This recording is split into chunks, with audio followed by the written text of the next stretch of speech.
مدینہ مدینہ مدینہ مدینہ۔ بسم اللہ الرحمن الرحیم۔ السلام علیکم۔ دکھوں اور پریشانیوں کے نام، دکھوں اور پریشانیوں اور بیماریوں کے خوف ایک کے بعد ایک قیامت کے نزدیک زیادہ ہوتے جائیں گے، اور حدیث شریف میں ہے کہ ایک وقت آنے والا ہے کہ اچانک موت ہی شروع ہو جائے گی۔ اچانک موت کا آنا، اس کی دو حالتیں ہیں۔ نمبر ایک یہ کافر کے لیے، یہ گناہ گار کے لیے تو بہت بڑا دھچکا ہے کہ اس کو توبہ کا موقع ہی نہیں ملتا اور وہ اچانک موت کے منہ میں چلا جاتا ہے۔ اور نیک آدمی کے لیے تحفہ ہے کہ بہت بڑی مصیبت سے بچ گیا، کہ نیک کام کر رہا تھا، اللہ کا ذکر کر رہا تھا، عبادت میں ہے، نیک کام میں ہے، ذکر و اذکار میں ہے، تو جب اس کو اچانک موت آئی تو اللہ نے تمام مصیبتوں سے اسے بچا لیا، اور اللہ نے اسے اپنی رحمت کے سائے تلے اپنے پاس بلا لیا۔ کرونا وائرس اور فلاں وائرس، جس سے آج کل ہر کوئی خوف زدہ ہے۔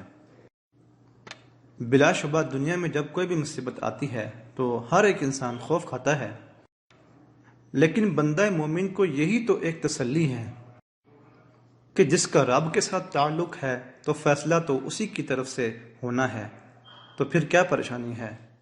رب جو کرتا ہے بہتر کرتا ہے، یہ اس کی حکمتیں ہیں۔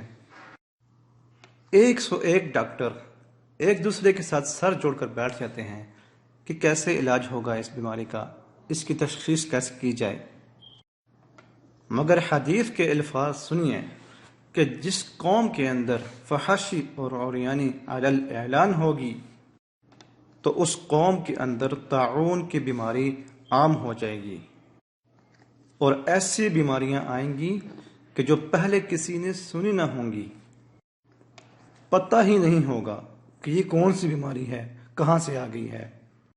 رسول اللہ صلی اللہ علیہ وسلم نے امت کو جو زندگی گزارنے کا طریقہ، اصول، ڈھنگ سکھایا ہے، تو سمجھ میں آتا ہے کہ اسلام میں ہر بیماری کا علاج ہے، اور انسان ہر بیماری کا علاج کر سکتا ہے اسلام کی روح سے۔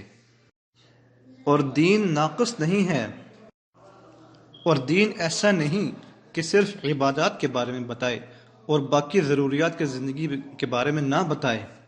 یوں کہہ سکتے ہیں کہ میں نے اور آپ نے دین کے بارے میں پڑھا ہی نہیں صحیح، مکمل دین سیکھا ہی نہیں، ورنہ ہر ایک بیماری کا علاج دین اسلام میں بتایا گیا ہے۔